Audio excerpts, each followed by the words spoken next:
Welcome to the World Awaits. Travel tales to inspire your wanderlust. Hi there, I'm your host of The World Awaits, Belle Jackson, and welcome back to our summer series. This week is all about islands, and we are taking you to a Cambodian retreat and to the island nation of the Maldives.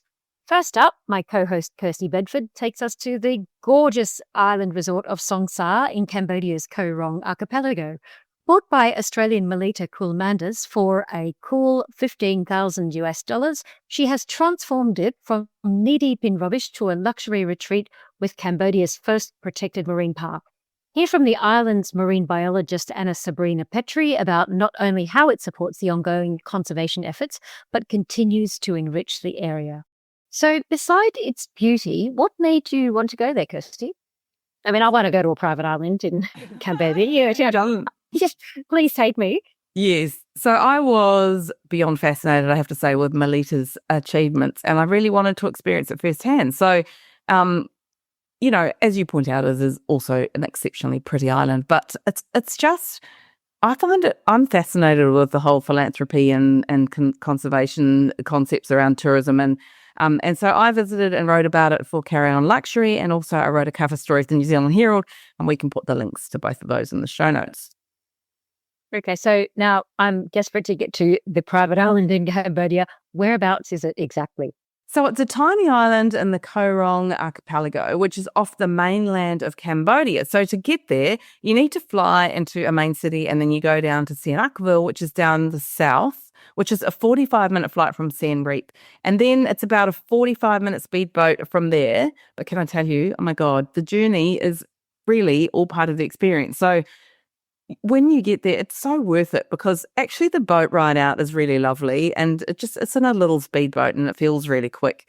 And when you get there, you see this like postcard worthy location, and you would just do anything to be there. Seriously, you immediately feel like you've landed on your own private island, and you basically have, because there's only 24 villas and they're all sort of dotted around. Some are over water, which you can see as you're pulling into the pier, and others are all hidden in the jungle. So our villa, literally, we felt like movie stars when we got there. I mean, you walk along a wooden boardwalk to your villa, and it's basically like a standalone bungalow the size of some small houses in Australia.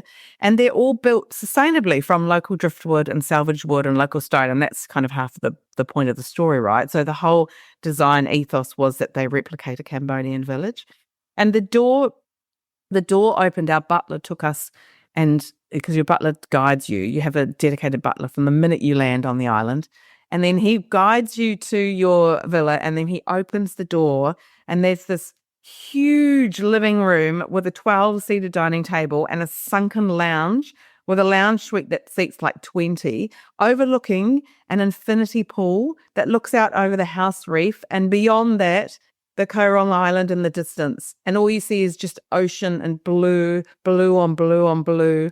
And on either side of the room, of this humongous living area, are these bedroom wings with 4 poster beds, and they have their own living areas with a bathroom, and there's a deep stone bath with wraparound windows. So you can lie in the bath, in this deep stone bath, and just gaze out over the ocean, and it feels like you're just floating on the ocean. It is just remarkable, and it's all inclusive. So there's a fridge full of everything that you requested before you came. Champagne, anyone? No, I prefer a Sauvignon Blanc, whatever. And it's all sitting there for you in this fridge.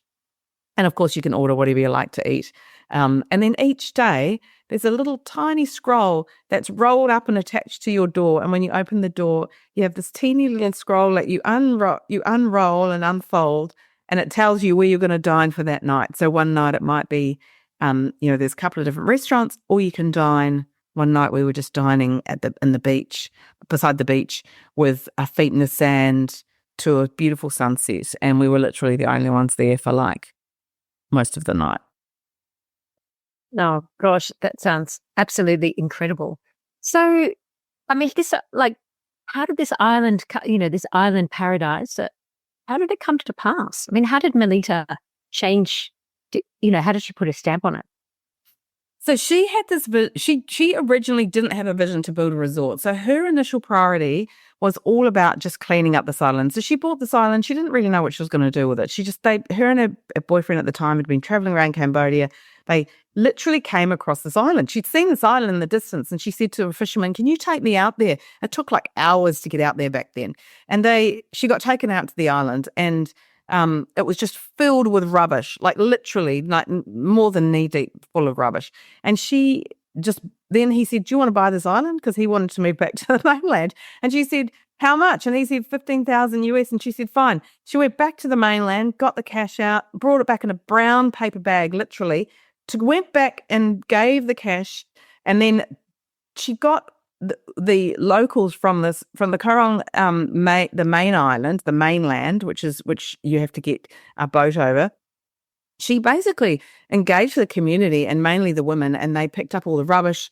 And she said it was only once she'd sort of built this really strong relationship with the community and also the chiefs that the island, that she then decided that she would build Songsa. And the main reason for that was because she wanted to start the foundation. She wanted to, the only way to move forward to have a conservation and ongoing conservation efforts was to basically have this project. So she was always about regenerative tourism, and she had this support, like I said, from the local community. And within 18 months, all the fish stocks were replenished. So it was like a traffic jam of fishing boats just coming in and depleting the entire marine life in the area previously. So they had this agreement with the local chiefs where only so many local boats could be in the area, and they got the local chiefs on board and the government on board.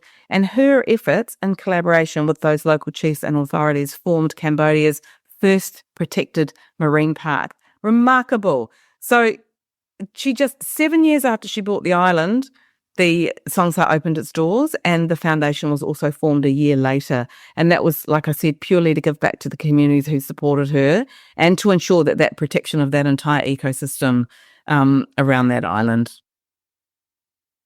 Unbelievable. It just sounds, I mean, what an incredible story. Absolutely incredible.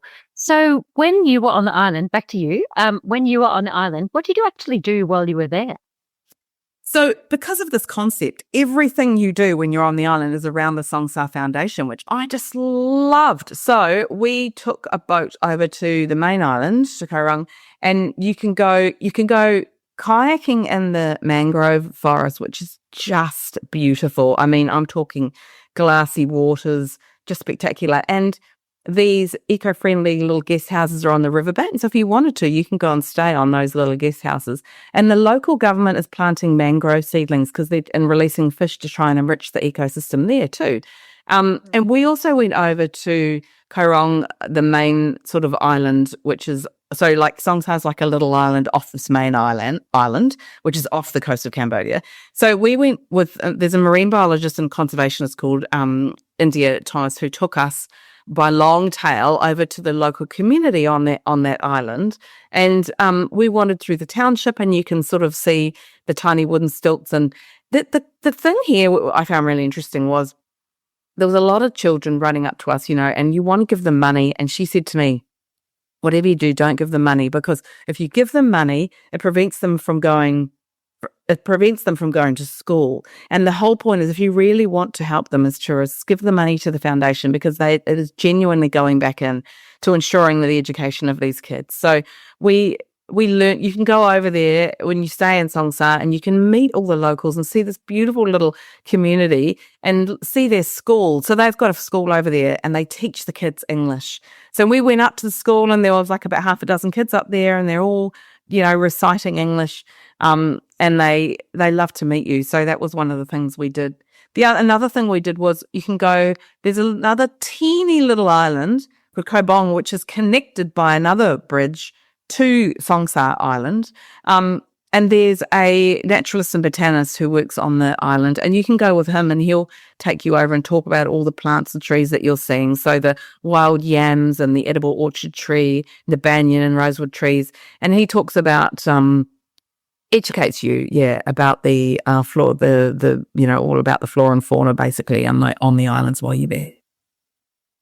Oh, that sounds just incredible. So just just tell me a bit more about what they're doing in regards to ongoing conservation efforts there.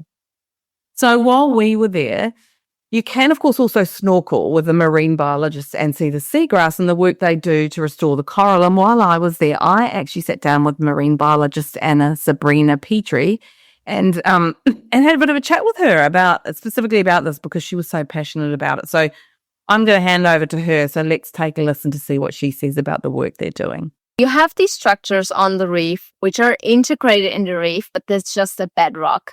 So now what we do is we cover this bedrock with small fragments. And those fragments grow faster than they would if it would just be one coral colony. Because for corals, if you break them off, it's like having a cut on your skin. If you have a cut on your skin is really fast at healing and closing this cut. And it's the same for corals. They grow faster if they have this reputation. That's why there are now even studies doing microfragmentation on corals, like putting them into super small pieces, putting them on plugs, and then when they grow, putting them back onto. Yeah, amazing. And if we cover, like now our transplanting site is basically one big bedrock, and we start to cover it with all the fragments, and some of them are from the same coral colony. So even if we stock them in the same place, they start to encrust, grow over the bedrock and connect again. Wow. But even the ones who are not from the same colony, they grow faster because we did the fragmentation before. And it also, does that encourage new marine life or just attracts marine life straight away? It's what we can see once we put corals on a place like this, instantly there are more fish. It's the moment you put the there, even if it's not secured. That's actually sometimes with the parrotfish here, you have to make sure that you secure the piece straight away because otherwise they pick on it and it falls down and gets lost. But there's instantly more marine life, more shelter. For there are crabs straight going into the corals, making it their shelter. So we have the Korong archipelago, which is a marine reserve. Yeah. But then the special thing about those two islands is that we have another protection zone, which is 200 meters around those two islands. Yes. Which we can also monitor way better because we have security here on the island and they monitor. So if there are boats coming into those 200-meter zone, they get checked by the security. So I think the long-term goal is doing all the conservation projects we're doing. So monitoring the marine biodiversity on the reefs, which we do. And so we do surveys. We look for inverts, for fish, for the substrates, for the benthics. And doing that on the same sites every year gives us a good insight in how the populations of the different species are doing and if biodiversity is increasing or if it's decreasing. And we also do seagrass surveys. So we try to monitor the overall health of the ecosystem and the biodiversity. What I like here is that we do the whole ecosystem. We not just do coral restoration. We also look after the biodiversity. We also look after the seagrass. And it's really important to have this whole approach because everything is connected. So we do everything. We do the coral restoration. We help the reef to recover. We assist because we're in the stage now where we need to assist natural reefs because they can recover to a certain point. And here we're lucky because we have the passive restoration with the marine reserve. But now we also start doing the active restoration with putting nurseries, with growing coral fragments in the nurseries and putting them back on the reef, which gives more structure. We're now also planning an artificial reef structure, which is just there to give structure, to put corals there, so then marine life can be attracted, can find shelter there, and then overall it will be taken over by nature anyway at some point. How does it change your experience? It means that there's more places to dive. There's going to be more better diving to this. The whole experience is different. You have there are more species to see. Yeah. You see a healthy ecosystem. people here, they come here because they want to see the great nature. And the nature here, the coral reefs actually here, and I've dug in a lot of different places, but the reefs here have one of the highest biodiversity in corals I have seen. We have a lot of different coral species here on the reef.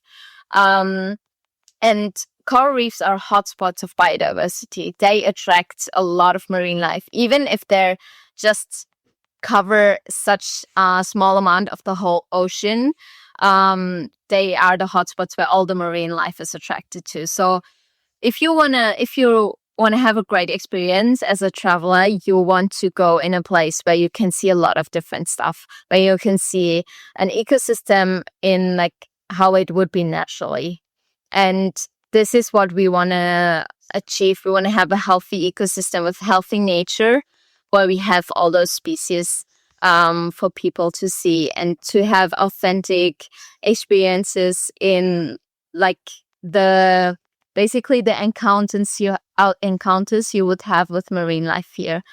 Why I love doing this job, because you see your impact and it happens so fast. After a few weeks, you see what I'm doing is changing something, it's improving something, it's really fulfilling work to do.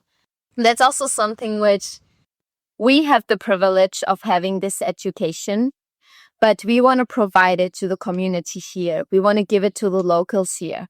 And then if they have the education and they have everything, the tools, the knowledge on how to deal with everything, they will be able to do it by themselves. And we're just there to support and basically give them all this knowledge and tools, and then they can deal with it on their own. And it's also the focus on the community projects. We don't want to do something where we think it might be beneficial for them. We always check with them that it's actually something they need and which is beneficial for them. I love how she talks about how they are always working in collaboration with what's best for the local community, not assuming that they know. So I think that's a really strong point about why this is so successful. And if you'd like to learn more, go to Songsa's website, which is Songsa, SONGSAA -privateisland.com.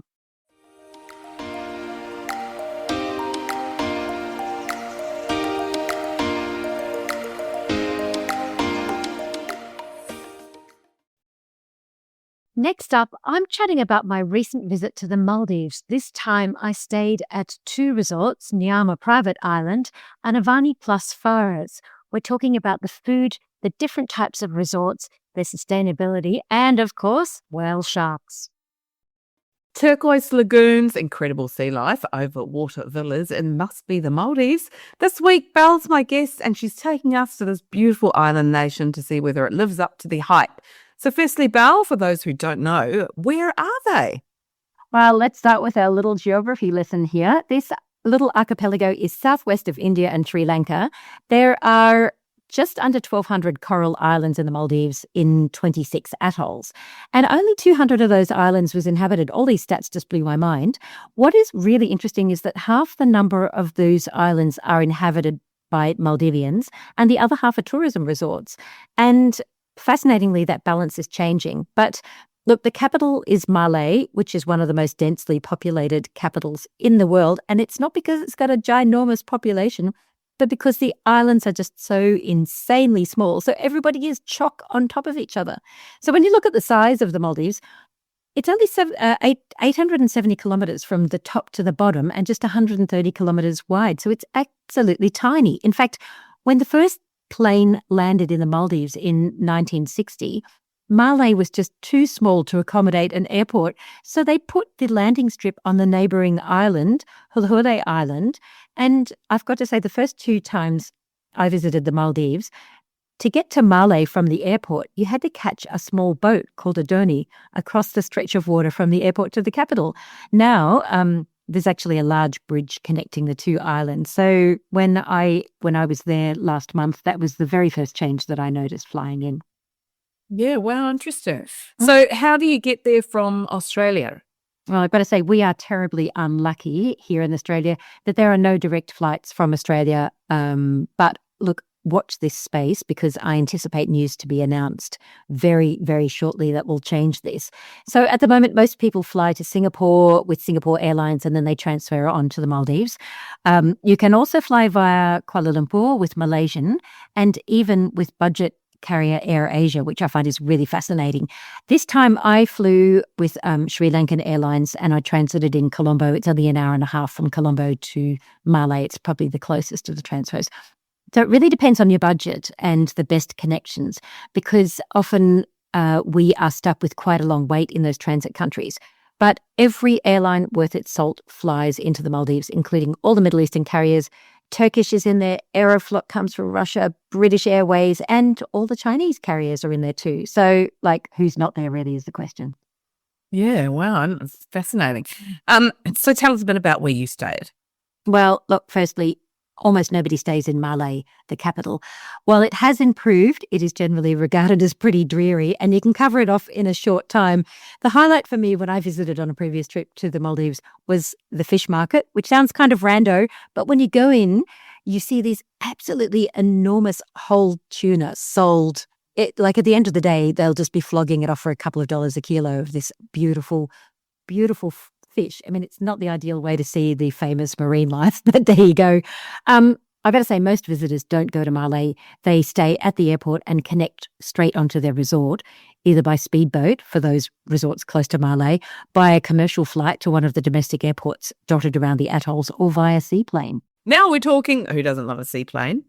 Absolutely. Like you, I do love a little plane. The smaller, the better. It's kind of like Fiji in the sense that there are whole fleets of twin otters, if you're an av geek like me, skipping about amongst the islands, between the islands. So these planes seat up to 19 people.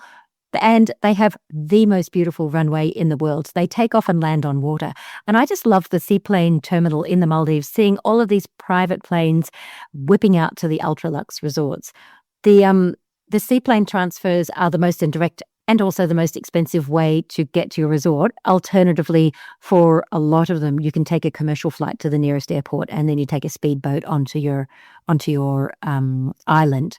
But on the seaplanes, the scenery is just incredible and they fly much, much lower than the regular planes. So look, jump onto my Instagram. I have taken so many videos just of what we were looking at as we are flying over these atolls. But look, when you are planning your Maldives adventure, let me remind you that these beautiful little seaplanes only fly visual line of sight, which means they have to be able to see where they're going. They can't rely on radar, so they don't fly at night and they won't fly in very poor weather. So you have to ensure that your international flight arrives in the Maldives with enough time to get onto a seaplane. Generally, the last ones go out to the islands at about 3:30 in the afternoon. Otherwise, your transfers have to be done by commercial flights. And the most incredible thing about it, actually, Kirsty, was none of the pilots wear shoes. So you're flying out on this tiny plane, and with the first time we flew out, there was only 7 or so of us in the plane. Pilots are barefoot. It's just amazing. And that is when you go, I'm on a seaplane with a pilot that doesn't even have any shoes on. I must be in the Maldives. Yes, and that's a really good tip actually about timing, because often you don't think about those sorts of things about coordinating, because the transfers you just assume are there waiting and ready for you. So what was your resort like, and why did you choose to go there? Well, I stayed in 2 resorts. I was there for a week and I split my time between 2 of them. The first one I stayed at was Niyama Private Islands, which is down south of Malé in the Dhaalu atoll. And then the second resort was north of Malé at the Avani Fares in the Belle atoll. They're both owned by minor hotels and they are both very different hotels. Yeah, and let's delve into that a little bit, because my understanding is that from the Maldives that you really have to choose the resort based on what you want to do, because the experiences are so different depending on their geographic location. Absolutely. Look, yeah, as I've said, the Maldives is not huge, but it is incredibly diverse. So first, I'd say it is the ultimate fly and flop destination because the scenery, no matter where you stay, is absolutely spectacular. The islands are surrounded by lagoons that hold back the Indian Ocean. The sand is blindingly white. The sunsets are magnificent, best enjoyed from your pool lounger, or if the positioning is right, and it often is, enjoyed from your bed, or that gorgeous little beach bar shack. But look, back to the activities and those two properties. The unique point about Niyama Private Island is it is one of the very few islands in the Maldives with a naturally occurring surf break on its shores. It breaks right off the northern point, which is called Vodi Point. And so while there's surfing in other areas of the Maldives, such as down south a few years ago, I was at the Como Malafushi, where dedicated surf tour companies run surfing trips. But often they might be on liveaboard boats, or you've got to go out to the atolls, and that is very different to this as a beach break. So just apart from surfing, what were you doing to while away your days? Yeah, absolutely. And they do beginner surf lessons. I mean, what a bragging right that is. I learnt to surf in the Maldives. Niyama is a great one because it's just refurbished. It's newly refurbished this year. So the resort's only 8 years old, but, sun, sand and surf do take their toll, not only on your skin, but on the resorts as well. So we were lucky enough to stay in one of the newly renovated overwater villas. And like most resorts, they balance those overwater villas, which do come with a higher price point, with its beach villas. And Niyama has a lot of beach villas hidden between the palms, which are super private and right on the beachfront. And they are absolutely popular with families with young children because you can simply wander out of the villa and out onto your little slice of beach to swim in very shallow, safe and incredibly warm waters. So I did do a lot of that. And then they also run day trips out to see turtles, champagne sunsets, go on a dive tour, and all of those water sports that you'd expect. And what I loved about this resort was that, unlike others, it's also quite sizable. So it's 4 acres spread across 2 interconnecting islands. They've got a little wooden bridge between them. And everybody gets around in these old school beach cruiser bikes, which is just gorgeous. So, you're just cruising through the coconut palms on these sandy trails along the overwater boardwalks. You go to the restaurant for breakfast, out onto one of the beaches for a bit of stand-up paddling. You might take your kids to the kids club, or they all have team clubs on them now with things like, FIFA and ping pong and stuff like that. Or you're going to the treetop restaurant Nest, which is beautiful, out to that beach bar where you can watch the surfers. What you cannot cycle to is Niyama's specialty restaurant, Edge, which is set 0.5 kilometre offshore on a pontoon. So at sunset, you take a boat out to this pontoon, to this restaurant, so you can dine on Maldivian lobster as the sun sets across the ocean. And there is, with nothing on the horizon, it really is spectacular. And then on Friday nights, you can follow a staircase on that pontoon down to its underwater restaurant, which turns into a disco. So heartbreakingly, I arrived on a Saturday, so I cannot share with you what it was like dancing underwater. But it was like we went down to the space and it was just amazing. I have eaten in underwater restaurants like on the Conrad property at Rangali Island. There was a little bit of guilt, Kirsty, because they serve seafood. So you're sitting there eating a fish and then its cousin swims past you and you think, oh my God, how do they feel about that? But I have to say, dining on a pontoon, is on lobster. Oh my God, what an amazing experience! And I think the food would be so good you wouldn't be worrying about the cousins or sisters or the brothers that are swimming around. And if you're but sorry, and of course, there's no calories in holiday food as well. Yes, of course. Or drink. But yeah, your videos were so beautiful and everyone can check those out at global_salsa. So what was the food like? And can you actually try the Maldivian food? And what sort of food is that? Because that all based around obviously the ocean. I am glad you asked, Kirsty, because I do love to eat. And one of my favorite things when I'm in places like India or Sri Lanka or the Maldives is breakfast curry. Show me a breakfast curry with paratha, fried bread, and I will show you a contented woman. Also, good tea. Yeah. So ticking all the boxes. On both the resorts I stayed in, they had a Maldivian breakfast station, which I'm really happy to see because, you can eat bacon and eggs and sausages anywhere around the world. But there are 2 foods that underpin Maldivian cuisine, which are, unsurprisingly, coconuts and tuna. Years ago on Conrad Rangali Island, the head chef told me, no tuna, no life. for the Maldivian kitchen. So oftentimes that breakfast curry is chicken, but traditionally it's more likely to be a fresh tuna curry and a rich sort of tomatoey, coconutty gravy. And I am so okay with that. And chili as well, always chili, because they do love a good chili. They play it down in the resorts, but they serve it on the side. And when you say to the chef, yeah, I can do a bit of chili, they're like, yes, but they still keep it at a lower level to what a Maldivian definition of chili is. So, I just think the food is really fascinating because, you get through to a culture, you understand a culture through its food. And so when you go, it's all about tuna and coconuts, it's like, of course, because you are on a tropical island in the middle of nowhere, right? Oh my God, all that chat about that incredible food's making me very hungry. But the other property you actually stayed at is actually one that we've featured before, which is Avani Fares, which is in the Bar Atoll north of Malé. And if you jump back to episode 98, I interviewed freediving conservationist Hanley Prinsloo, and I have to say she's absolutely sold me on the incredible wildlife there too. Yes, there is a saying here in Bar, it's better in Bar. And I don't know how many times I heard that because the Maldivians just love it as much as everybody else. This resort's only a couple of years old. It is set on what was a 200-year-old coconut plantation on the western edge of the country. So if you are having a little drink looking west across the Indian Ocean, there is nothing until you hit the coast of Africa at Somalia. And that actually blew my mind. I felt so remote on this island. It was almost disconcerting that you really felt that incredible isolation. Yeah, amazing. And what was the vibe like there compared to the other one you were staying at?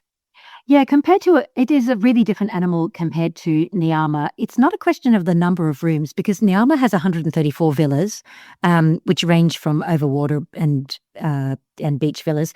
And then on Avani, there are 176. So they've got overwater villas, they've got the beach villas, and then they've got these pavilion rooms, which are decorated exactly the same as the others, but then they're in small groups. So your families can actually take a couple of them together. It's much more interconnecting. They are at a lower price point. I met this great English couple who said, we were going to stay at the overwater villas and then we realized we could stay for 2 weeks if we stayed in the pavilion rooms. So they were staying on this island for 2 weeks, which I thought was just phenomenal.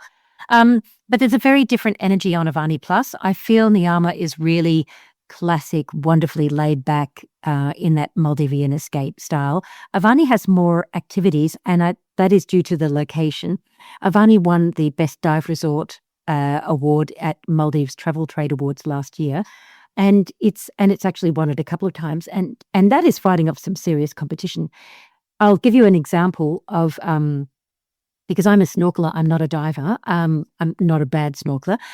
The house reef on the island at Avani Plus is you literally walk to the end of the beach near Smuggler's Shack, which is a cute little beach bar, and you jump in with your snorkel on and you are diving straight into an aquarium. It's just incredible, the phenomenal amount of fish life around you. Like you'll just have schools of 100, tiny little angelfish flying, tearing past you. They've got, there's things like eels and just Moorish idols.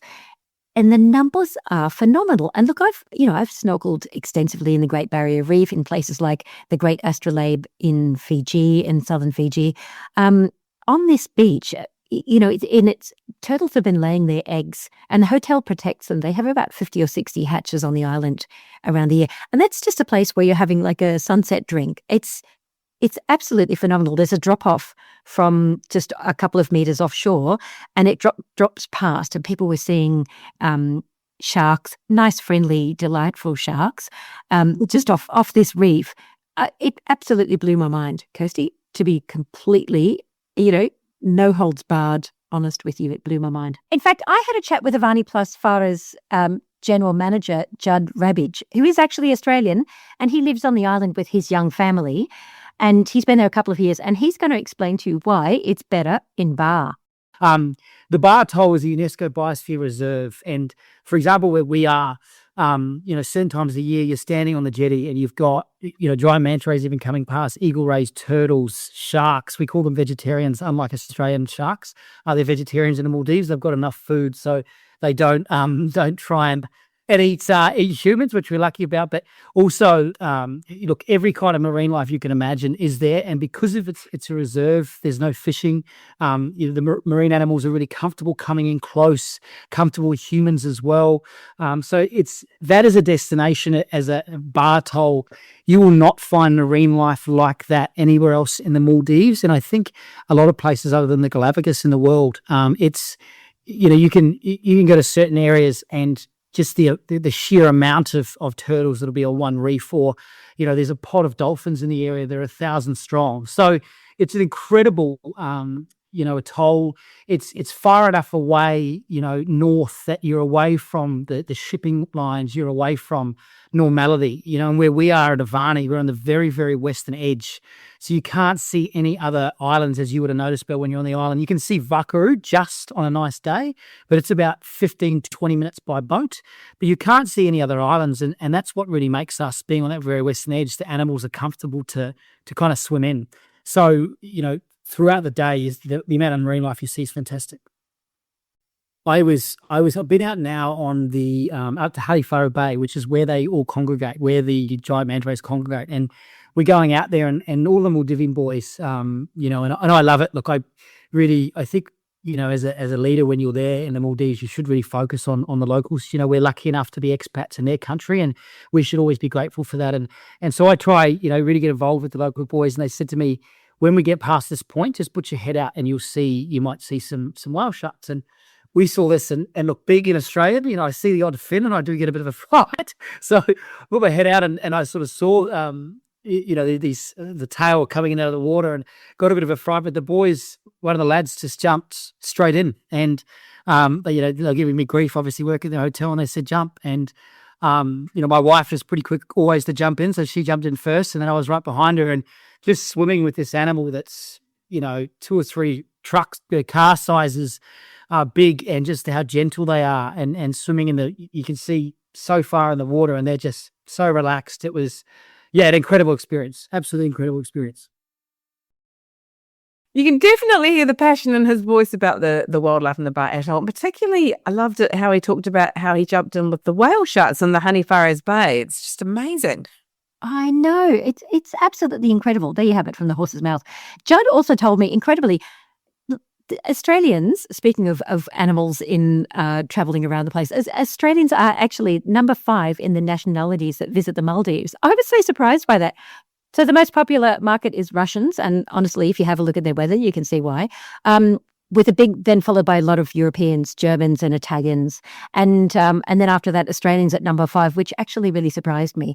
And I did he made a really good point when we were chatting that his resort doesn't just focus on one nationality, but it's an eclectic mix of nationalities. So when you're at breakfast, you can hear the Italians over this side, there's Germans here. We heard quite a lot of Dutch were visiting and stuff. So I always find that fascinating. It wasn't the season for, they traditionally had a lot of people coming from Southern Asia, from Hong Kong and Singapore and places like that. I just find that fascinating on land as well.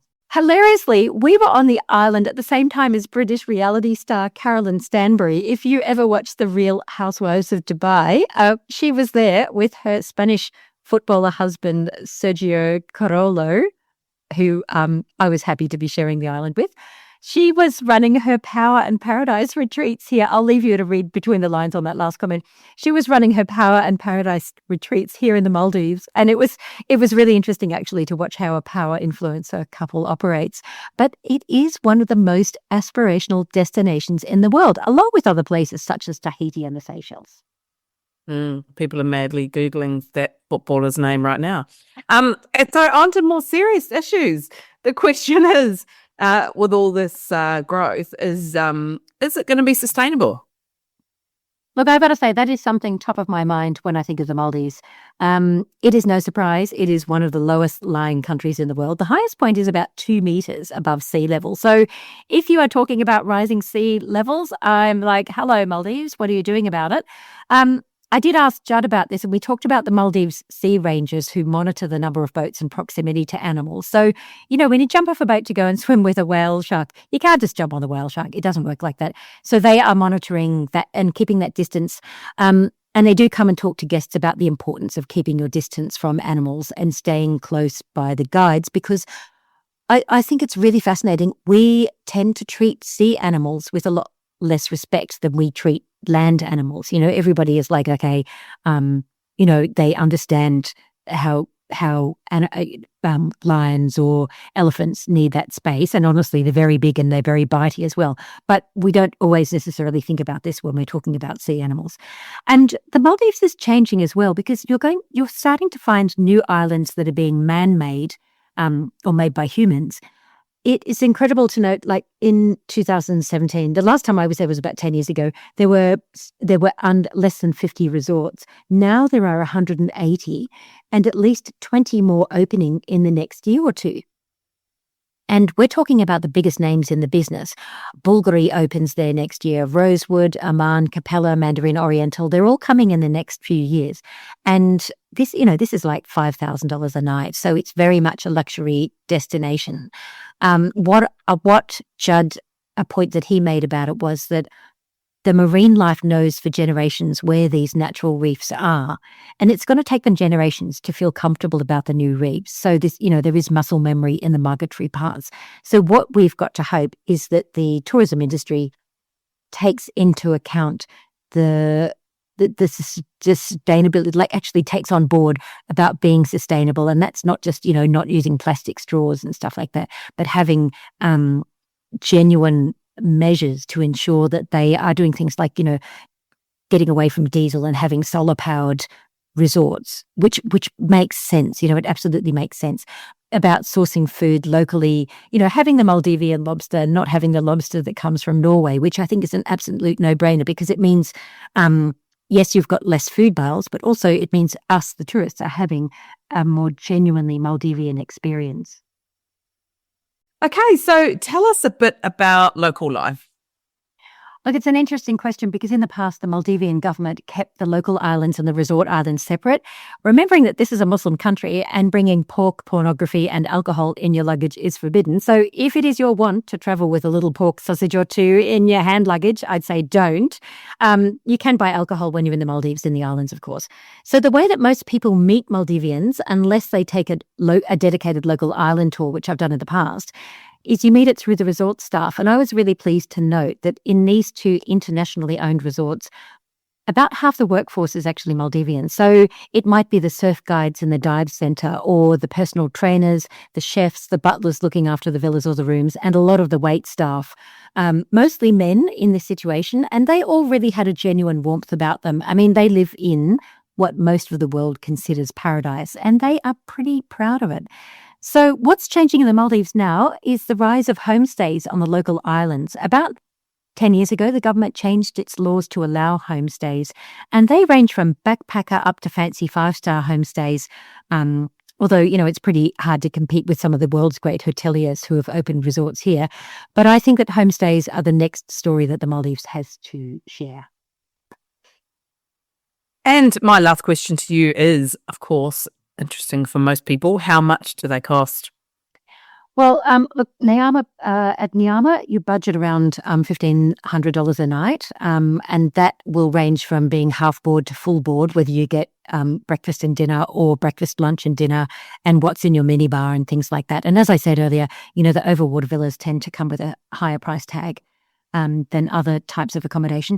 And Avani, around $1,200, depending on the time of year. I mean, the peak is now November through to April, which is the dry season, because look, you don't want to be, we've all been in paradise where it just rains every day, which actually happened the week before we arrived in late October. So depending on, you can get a bargain. You need to look at the weather at that time of year as well, even though weather patterns are changing dramatically. So there's my hot tip for you. So to find out more about these properties that Belle has mentioned, go to niyama.com and avanihotels.com. And if you want to see more about Belle's experiences and her amazing Bluer Than Blue images, go to her socials, Globa_Salsa on Instagram, and search up Belle Jackson on Facebook. Stay tuned for our next episode, as we're taking you to two of Australia's favourite holiday destinations, Noosa and Tasmania. And if you're enjoying our podcast, please leave us a rating and a review on Apple Podcasts. Click on our profile, scroll down to the bottom to leave a star rating, and if you're on Spotify, go to our main page and click the 3 dots underneath our photo. Or simply drop us a line on email at hello@theworldawaits.au. We'd love to hear from you. Thanks for joining us on the World Awaits Summer Series. See you next time. That's a wrap for The World Awaits this week. Click to subscribe anywhere you listen to your favourite pods. Thanks for listening. See you next week.